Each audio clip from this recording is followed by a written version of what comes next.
Hello students, good evening and welcome back to our channel Explain Agnihotri and we are back with our new lecture. तो जैसा कि हमने सीखा था पिछली वीडियो में हम कैसे किसी भी इक्वेशन को बैलेंस कर सकते थे कि मेरी जो पिछली वीडियो थी उसमें हमने ये भी सीखा था, मैंने कुछ आपको 15 ऐसे इंपॉर्टेंट क्वेश्चन करवाए थे जो आपके एग्जाम पॉइंट ऑफ व्यू से बहुत ज़्यादा इंपॉर्टेंट है। और अगर आपने वो वीडियो नहीं देखी है देन लिंक नीचे डिस्क्रिप्शन में मैंने गिवन कर रखा है, आप वहाँ से उस वीडियो को जाके देख सकते हो। और अगर आपने देख ली है देन वेल एंड गुड। तो वैसे ही आज हम सीखेंगे कि हम किसी भी केमिकल इक्वेशन के कितने ज़्यादा टाइप्स होते हैं। ठीक है, तो चलो टाइम ना गवाते हुए हम इस वीडियो को शुरू करते हैं। तो यहाँ पे हम लिखते हैं सबसे पहले types of chemical equation reaction. वैसे तो केमिकल रिएक्शन के बहुत सारे टाइप होते हैं, लेकिन आपकी जो क्लास 10th की बुक में है कुछ मेन ऐसे रिएक्शंस है जिनको हमें पढ़ने हैं। ठीक है, देन उनको लिखते हैं, उनको मैं लिखवाता हूँ और उनको समझाता हूँ कि उनके मतलब क्या क्या है। तो वैसे ही यहाँ पे पहला टाइप है कॉम्बिनेशन रिएक्शन।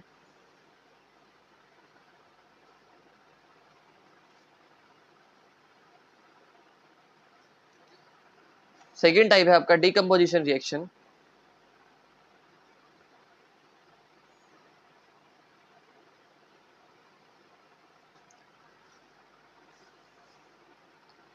थर्ड टाइप है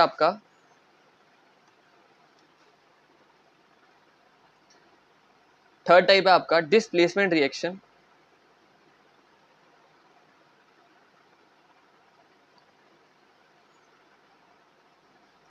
फोर्थ टाइप है आपका डबल डिस्प्लेसमेंट रिएक्शन।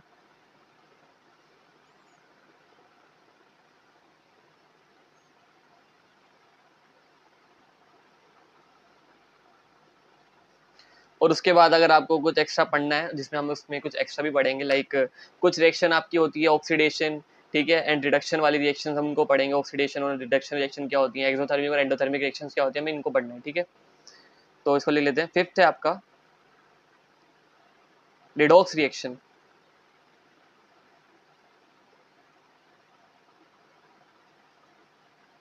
सिक्स्थ है आपका एक्सोथर्मिक एंड एंडोथर्मिक रिएक्शन।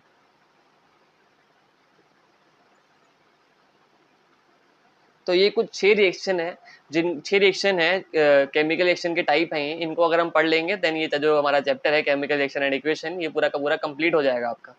तो चलिए शुरुआत करते हैं। इसका पहला जो आपका टाइप है उसको बुलाते हैं हम यहाँ पे क्या, combination reaction.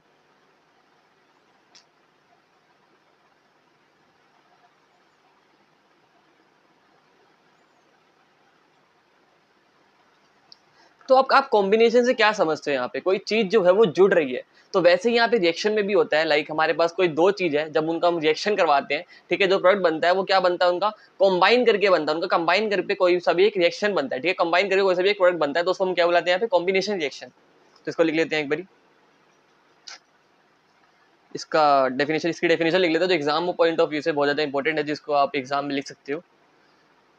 The reaction in which two or more reactant combine to form a single product। अब इसके जरिए हम एग्जांपल लिख लेते हैं जो आपके एनसीईआरटी में भी गिवन है। पहला ये आपका, जब आप ये किसी कोल को बर्न करते हो, ठीक है, जब आपको पता है कि जो कोल होता है वो कार्बन फॉर्म में होता है, तो उसको हम क्या लिख सकते हैं यहाँ पे, सी। ठीक है, तो सी होता है यहाँ पे कार्बन फॉर्म है, और यहाँ पे मैं क्या कौन सा प्रोडक्ट ले रहा हूँ, यहाँ पे कोल को ले रहा हूँ। ठीक है, उसको मैं बर्न करूंगा with the help of oxygen. ठीक है, O2 की हेल्प से करूंगा यहाँ पे बर्न। ठीक है, तो क्या बाहर आएगा, CO2 बाहर आएगा कि नहीं आएगा। जब भी आप किसी कोल को बर्न करते हो ना, तो CO2 की जो गैस होती है वो हमारा एज अ प्रोडक्ट बनता है। ठीक है, क्या बनता है, एज अ प्रोडक्ट बनता है ये। तो ये जो हमारी रिएक्शन है वो क्या है, यहाँ पे कॉम्बिनेशन रिएक्शन है। दूसरी देखते हैं हम, जब हम इलेक्ट्रोलिसिस से, ठीक है, मैं क्या बोल रहा हूँ यहाँ पे, जब एक इलेक्ट्रोलिसिस करते हैं, जो आपने क्लास 8 में पढ़ा होगा, like what do you mean by electrolysis. ठीक है, तो जब हम इलेक्ट्रोलिसिस करते हैं, ठीक है, हम क्या करते हैं, यहाँ पे वाटर बनाते हैं। क्या करते हैं, यहाँ पे वाटर बनाते हैं। वाटर कैसे बनता है, यहाँ पर जिसमें H2 होता है और O2 होता है। ठीक है, ये दोनों जब मिक्स होते हैं तो क्या बनाता है यहाँ पे, H2O। तो इससे क्या बन जाएगा यहाँ पे H2O। यहाँ पे जो H2 होता है गैस फॉर्म में होता है, O2 भी गैस होती है और जो लिक्विड होता है वो होता है H2O। ठीक है, यहाँ पे क्या होती है, यहाँ पे इलेक्ट्रोलिसिस होती है जिसकी वजह से यहाँ पे वाटर फॉर्म होता है। ठीक है, अब मुझे आप बताइए क्या ये जो इक्वेशन है, ये जो रिएक्शन है, क्या ये बैलेंस है? नहीं, ऑब्वियस सी बात है। तो चलो इसको एक बार बैलेंस कर लेते हैं। हमें क्या करना है, यहाँ पे 2 लगाना है और यहाँ पे 2 लगाना है और ये जो रिएक्शन हो जाएगी क्या बन जाएगी, बैलेंस हो जाएगी। अब थर्ड और मोस्ट इंपोर्टेंट रिएक्शन जो आपको बिल्कुल अच्छे से याद करनी है कॉम्बिनेशन रिएक्शन के लिए, वो है आपकी CaO, जिसको हम क्या बुलाते हैं यहाँ पे, क्विक लाइन बुलाते हैं। हम इसको क्या बुलाते हैं, क्विक लाइन। जो मैंने आपको पिछली वीडियो में जो 15 मोस्ट इंपोर्टेंट क्वेश्चन थे उसके अंदर मैंने ये वाली रिएक्शन डाली थी। ठीक है, मैंने आपको बताया भी था कि वहाँ पे जो CaO है वो क्विक लाइन होता है, जो जूना होता है। ठीक है, जूना क्या बोल रहा हूँ मैं यहाँ पर, जो दीवारों पे हम किसी पाउडर फॉर्म को लगाते हैं ना, पानी में डाल के उसको मिक्स करते हैं, उसके बाद हम उसको व्हाइट वॉशिंग करते हैं कहाँ पे, दीवारों पे। ठीक है, जिसके वजह से दीवारों पे चमक आ जाती है। ठीक है, तो CaO क्या है, वो चीज है। ठीक है, आप इसको ऐसे भी सोच सकते हो कि जो फर्श के नीचे मार्बल्स लगे होते हैं, ठीक है, व्हाइट कलर के, तो वो किससे बने होते हैं, यहाँ पे CaO से, कैल्शियम ऑक्साइड के बने होते हैं वो, क्या यहाँ पे मार्बल जितने भी होते हैं वो। तो यहाँ पे मैं क्या कर रहा हूँ, इसके अंदर वाटर मिक्स कर रहा हूँ। ठीक है, मैंने क्या कर रहा हूँ, पाउडर के अंदर वाटर मिक्स कर दिया, तो मेरे पास क्या बन जाएगा, स्लेक्ड लाइन। क्या बन जाएगा, slaked lime, CaOH whole twice, जो मेरा एक्वस फॉर्म में होगा। किस भी फॉर्म में होगा, एक्वस में। वो लिक्विड फॉर्म में नहीं, वो एक्वस फॉर्म में। एक्वस में मतलब क्या हुआ, यहाँ पे किसी चीज का मिक्सचर हो रहा है। ठीक है, क्या हो रहा है, मिक्सचर हो रहा है यहाँ पे। और जब ये दोनों मिक्सिंग होगी तो हीट फॉर्म बाहर आएगी। यहाँ पे क्या आएगी, हीट जो होगी वो बाहर आएगी। अब हीट बाहर आ रही है, ठीक है, तो आपने ये 9th में या फिर 8th में भी समझा होगा, जब हीट बाहर आती है तो हम उसको, उस रिएक्शन को क्या बुलाते हैं यहाँ पे, एक्सोथर्मिक। और अगर हमें हीट देनी होती है, क्या बोल रहा हूँ मैं, अगर मेरे को हीट देनी होती है तो हम उसको क्या बुलाते हैं यहाँ पे, एंडोथर्मिक रिएक्शन। इसको याद रख लीजिए, इसको हम बुलाते हैं यहाँ पे स्लेक्ड लाइन। ठीक है, तो अब हम जरा समझ लेते हैं कि what do you mean by exothermic reaction और एंडोथर्मिक रिएक्शन। ये पार्ट है। ठीक है, सबसे पहले समझते हैं यहाँ पे exothermic reaction.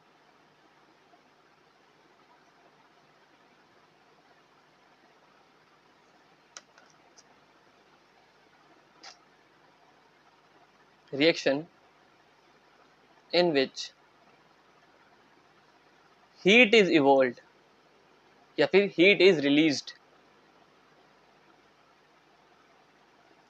along with formation of product। तब हम उसे क्या बोलेंगे यहाँ पे, एक्सोथर्मिक रिएक्शन। अब जरा इसका एग्जांपल देख लेते हैं एक बारी। जब हम किसी भी बर्निंग करते हैं, किसकी, नेचुरल गैस की,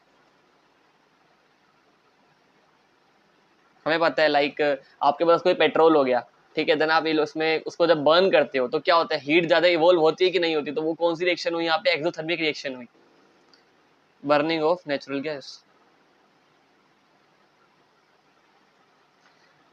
अब जरा इसकी रिएक्शन लिख लेते हैं एक बारी। मेरे पास मीथेन था, क्या था, methane, CH4 gas plus 2O2 gas. ठीक है, उसको मैंने क्या करा, यहाँ पे बर्न करा with the help of oxygen, तो मेरे पास क्या मिला यहाँ पे, CO2, तो गैस की फॉर्म में होगा, plus H2O।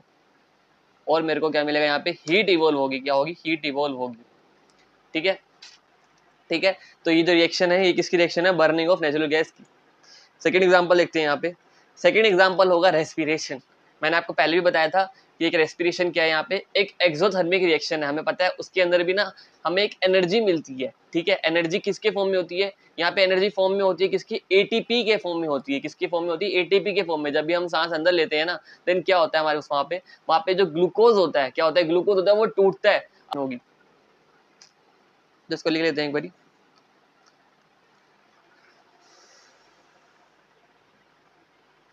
Respiration is also an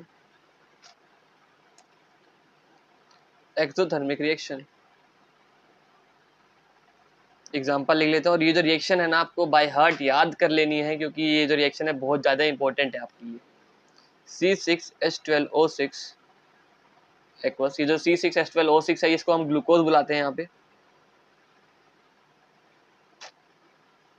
plus 6O2 gas के फॉर्म में gives you 6CO2 aqueous form में प्लस 6H2O लिक्विड फॉर्म में प्लस एनर्जी, और वो जो एनर्जी होती है वो किस में मिलती है हमें, एटीपी के फॉर्म में मिलती है। तो यहाँ पे आपका एक कॉम्बिनेशन रिएक्शन कंप्लीट हो चुकी है पूरी की पूरी। अब हम दूसरी रिएक्शन पढ़ते हैं यहाँ पे, डिकम्पोजिशन रिएक्शन। सेकेंड है आपकी कौन सी, डिकम्पोजिशन रिएक्शन।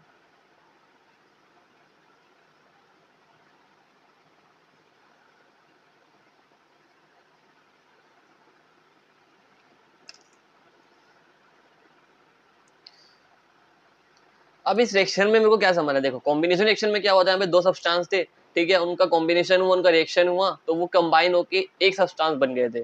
यहाँ पे क्या होता है, एक सब्सटेंस होता है मेरे पास, ठीक है, उसका क्या होता है यहाँ पे, डिग्रेडेशन स्टार्ट हो जाता है, क्या होता है, डिकम्पोजिशन स्टार्ट हो जाता है यहाँ पे, ठीक है, टूटना स्टार्ट हो जाता है, जिसकी वजह से क्या होता है यहाँ पे, वो दो कंपाउंड्स में कन्वर्ट हो जाते हैं। क्या हो जाता है, दो कंपाउंड्स में क्या हो जाते हैं, या फिर दो सब्सटेंस में क्या हो जाता है, वो कन्वर्ट हो जाते हैं, तो उसको हम क्या बोलेंगे यहाँ पे, डिकम्पोजिशन रिएक्शन। तो इसकी डेफिनेशन लिख लेते हैं एक बार यहाँ पे,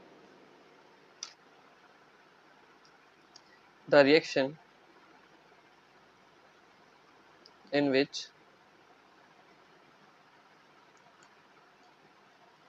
a compound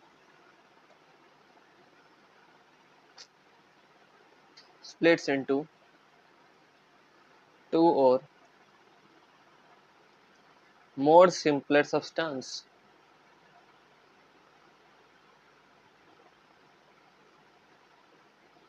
जिसको हम क्या बुलाते हैं यहाँ पे, डिकम्पोजिशन रिएक्शन।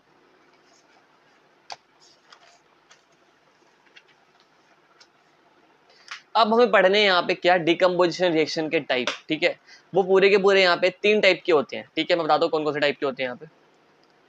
पहला होता है आपका थर्मल डिकम्पोजिशन। सबसे पहले इसका ना एक बेसिक फॉर्मूला देख लेते हैं यहाँ पे, ठीक है, लाइक मेरे पास कोई एक सब्सटेंस था, ठीक है, उसकी कुछ रिएक्शन करवाई हमने, ठीक है, तो वो बी और सी सब्सटेंस में कन्वर्ट हो गया, ठीक है, क्या हो गया यहाँ पे, दो अलग सब्सटेंस मिले मेरे को, वो सेम सब्सटेंस नहीं मिला था मेरे को कोई भी, क्या मिले यहाँ पे, दो अलग सब्सटेंस मिले, इसलिए मैंने क्या नाम रखा है यहाँ पे, बी और सी। ये क्या है, जर्नल बेसिक फॉर्मूला किसका, डिकम्पोजिशन रिएक्शन का। अब हम पढ़ते हैं यहाँ पे डिकम्पोजिशन रिएक्शन के टाइप। ये पहला टाइप है आपका थर्मल डिकम्पोजिशन।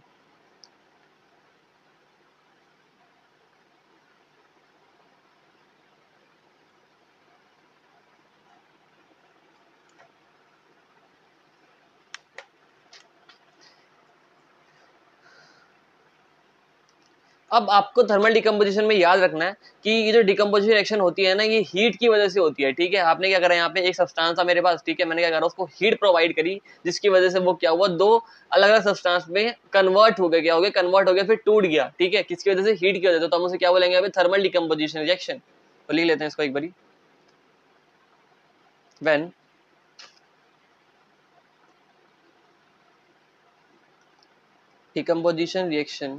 decomposition is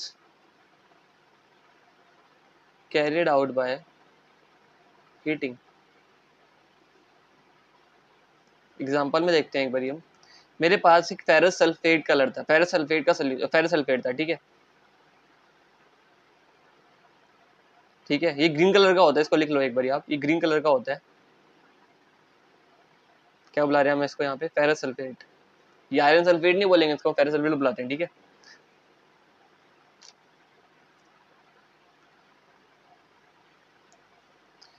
उसको हमने हीट प्रोवाइड करी, तो वो Fe2O3 सॉलिड सब्सटेंस में टूटा था, इसको हम बुलाते हैं यहाँ पे फेरिक ऑक्साइड। और ये वाली जो रिएक्शन है, ये भी मैंने आपको उस 15 मोस्ट इम्पोर्टेंट क्वेश्चन में करवाई थी बैलेंसिंग में, ठीक है, तो इसका भी कुछ बैलेंसिंग वाला इक्वेशन आपके पेपर में आ सकती है, तो आप इसको भी याद कर लेना, ठीक है। ये फेरिक ऑक्साइड है, इसका जो कलर होता है वो होता है रेड ब्राउन कलर।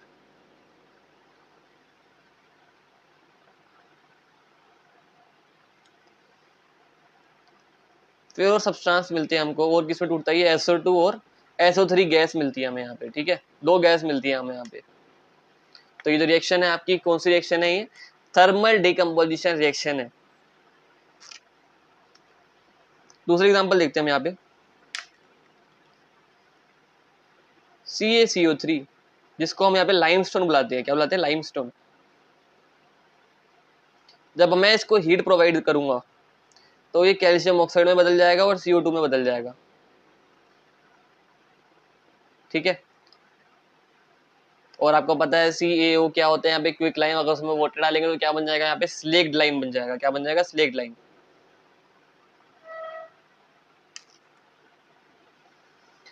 अगला टाइप है इसका इलेक्ट्रोलाइटिक डिकम्पोजिशन। क्या है, electrolytic decomposition reaction.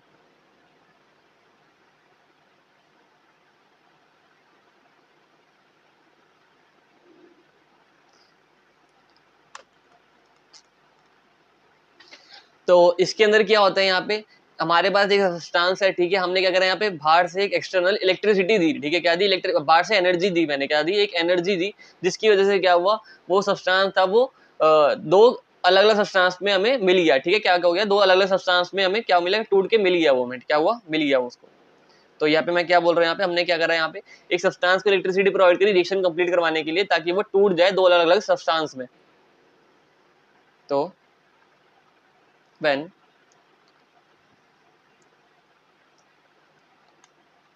decomposition is carried out by passing electricity। Example आपका बहुत इजी एग्जाम्पल है। यहाँ पे हमारे पास वाटर था, ठीक है। मैंने क्या करा, उसको बाहर से इलेक्ट्रिसिटी प्रोवाइड करी, जो उसकी वजह से क्या हुआ, यहाँ पे वो दो सब्सटेंस में टूट गया, एक H2 में और एक O2 में। तो वह 2H2 था लिक्विड फॉर्म में, मैंने उसको इलेक्ट्रिक करंट दिया। आप देख भी सकते हो इसको, अगर आपके घर पे वाटर होगा, ठीक है, वाटर सबके घर में ही होता है, ठीक है। तो आप क्या करो, वहाँ पे एक वायर लो जिसके अंदर एक इलेक्ट्रिसिटी हो, ठीक है। आप उसको पानी में डालोगे तो आप देखोगे यहाँ पे ना बहुत से बैलून्स आपको क्रिएट करते हुए दिखेंगे, ठीक है। बहुत से बैलून्स आपको दिखेंगे वहाँ पे। तो उन बैलून्स में क्या है, यहाँ पे उन बैलून्स में O2 और H2 की गैस है।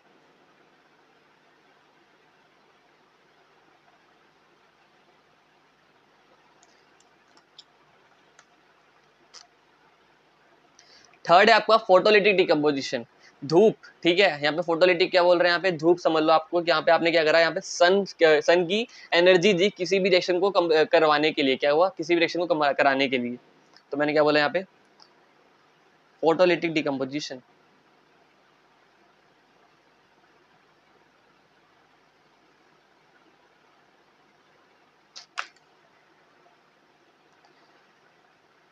तो इसमें लिख लेते हैं एक बारी, when decomposition is carried out in presence of sunlight।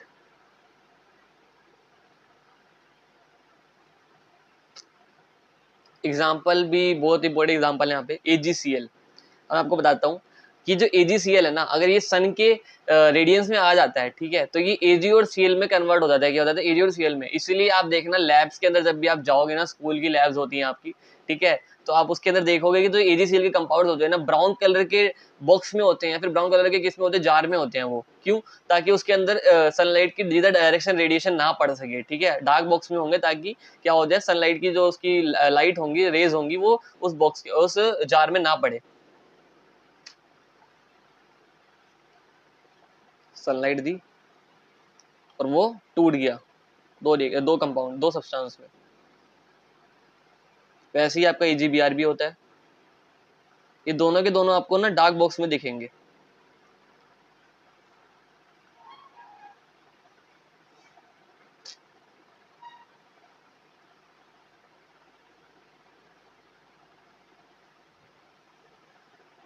Br2 gas. तो ये आपका डिकम्पोजिशन रिएक्शन कंप्लीट होता है। अब हम जरा पढ़ते हैं एक बारी, what do you mean by endothermic reaction. मैंने एक्सोथर्मिक करवा दिया आपको, अब एंडोथर्मिक भी करवा लेता हूँ।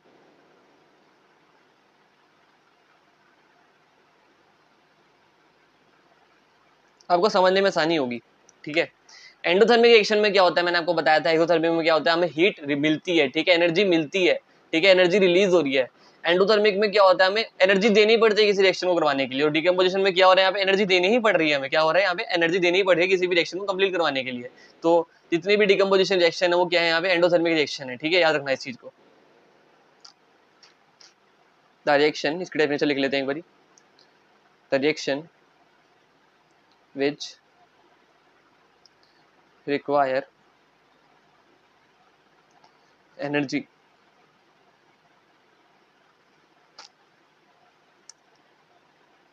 in the form of heat, light or electricity to break reactant are called endothermic reaction.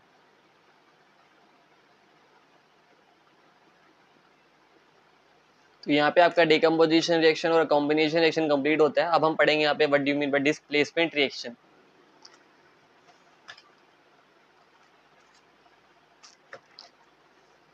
तो थर्ड जो रिएक्शन होगी मेरी उसका नाम है यहाँ पे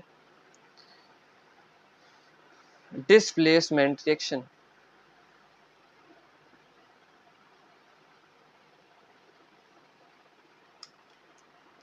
अब आपको डिस्प्लेसमेंट रिएक्शन में देखना क्या समझना है। यहाँ पे मेरे पास यहाँ पे ना दो सब्सटेंस है। क्या है यहाँ पे? दो सब्सटेंस है, ठीक है। तो क्या होगा यहाँ पे, आपको पता है एक सब्सटेंस जो है वो किससे बन रहा है? कटायन से और एक अनायन से। क्या हो रहा है यहाँ पे? एक कटायन से बन रहा है और एक अनायन से बन रहा है, ठीक है। तो मेरे पास क्या है यहाँ पे? कटायन अनायन का एक सब्सटेंस है, कंपाउंड है, ठीक है। और एक मेरे पास प्योर सब्सटेंस है, सिर्फ कटायन कटायन है, ठीक है। तो यहाँ पे क्या होगा, यहाँ पे क्या होगा जब रिएक्शन होगी ना, ठीक है, किसके अंदर? डिस्प्लेसमेंट के अंदर। तो जो कटायन और अनायन वाला सब्सटेंस है, ठीक है, उसका जो एनायन होगा वो दूसरे वाले कटायन के साथ मिक्स हो जाएगा, ठीक है, और वो वाला सब्सटेंस बना देगा, ठीक है। समझ लो इसको एक बारी कैसे, क्या बोल रहा हूँ मैं यहाँ पे। मेरे पास एक ए बी कंपाउंड है, ठीक है, एक जर्नल फॉर्मूला है उसको याद कर लो। और एक सी कंपाउंड है। क्या है? ए बी और सी कंपाउंड है, ठीक है। तो इसकी जब रिएक्शन होगी, ठीक है, जब क्या होगा इसका रिएक्शन होगी, तो ये जो ए कंपाउंड जो बी कंपाउंड होगा ना, ये किससे जुड़ जाएगा? सी से। और क्या बना देगा यहाँ पे? C B. और जो ए होगा वो अलग से अलग हो जाएगा, ठीक है। क्या हो जाएगा यहाँ पे? वो अलग हो जाएगा। तो इस रिएक्शन को क्या बुलाएंगे हम यहाँ पे? डिस्प्लेसमेंट रिएक्शन बुलाएंगे, ठीक है। तो ज्यादा रिएक्टिव होगा, ठीक है, जो सब्सटेंस ज्यादा रिएक्टिव होगा उससे ज्यादा क्या कर जाएगा? वो रिएक्ट कर जाएगा। यहाँ पे आप ऐसे समझ सकते हो कि जो ए बी था सब्सटेंस, ठीक है, ये दोनों अच्छे खासे कंबाइन हो रखे थे, ठीक है। लेकिन जब सी आया, एक बाहर से बंदा आया, ठीक है, उसने क्या करा यहाँ पे? उसने देखा कि जो बी कंपाउंड है, बी सब्सटेंस है, ठीक है, मैं उसके साथ ज्यादा रिएक्टिव हूँ, तो वो किसके साथ चला गया? वहाँ पे सी के साथ चला गया और एक अलग से कंपाउंड बना गया। तो इसकी एक बारी डेफिनेशन लिख लेते हैं डिस्प्लेसमेंट रिएक्शन की।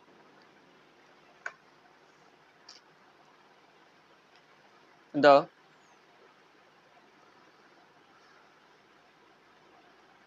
chemical reaction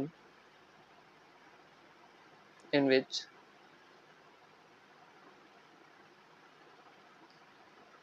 more reactive element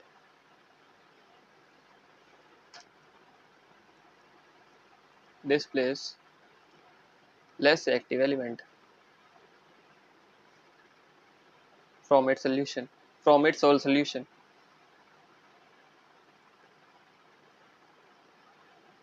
example देखना, आपको समझ आएगा कि मैं किसकी बात कर रहा हूँ।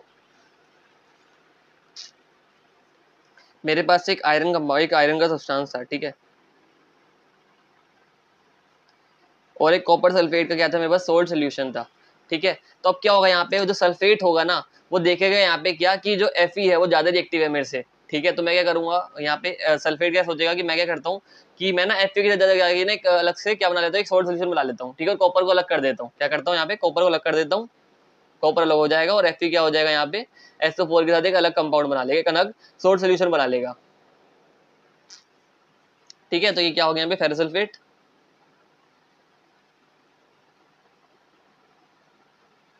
इससे हम कॉपर बुलाते हैं और ये आपका क्या है? Copper sulphate solution.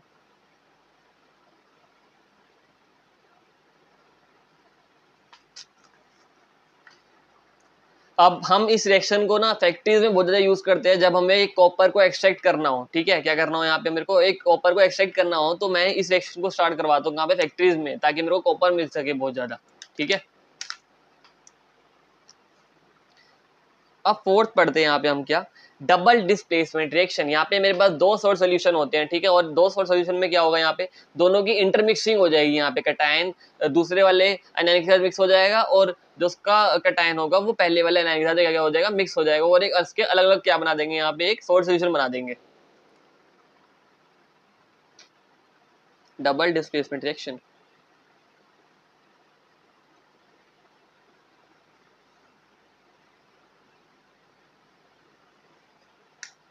यहाँ पे देखो एक बारी क्या बोल रहा हूँ मैं, मेरे पास एक AB कंपाउंड था और एक CD कंपाउंड था, ठीक है।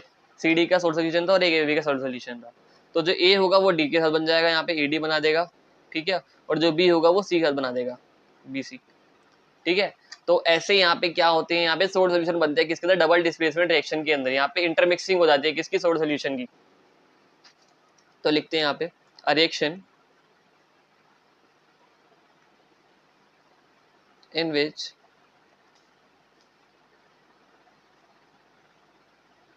new compounds are formed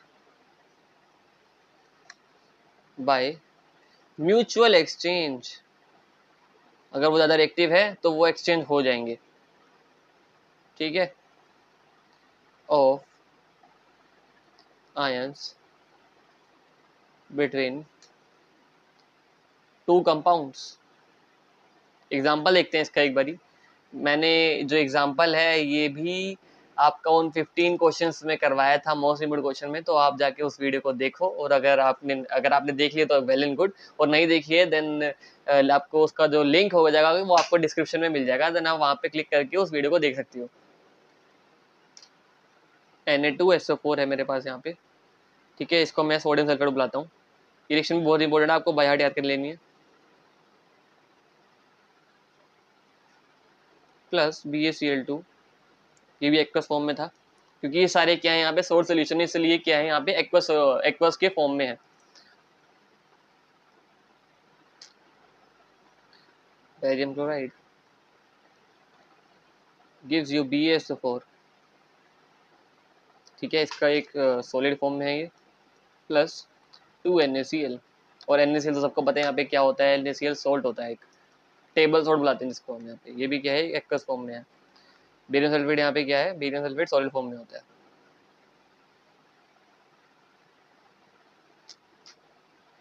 और याद रखना डिस्प्लेसमेंट रिएक्शन में ना, ठीक है, जो इसकी दूसरा सोल्ट सोल्यूशन बनता है वो क्या होता है, हमेशा एक्वस फॉर्म में होता है, ठीक है, इसको याद रखना हमेशा डिस्प्लेसमेंट रिएक्शन के अंदर। ठीक है, आपका सोडियम क्लोराइड।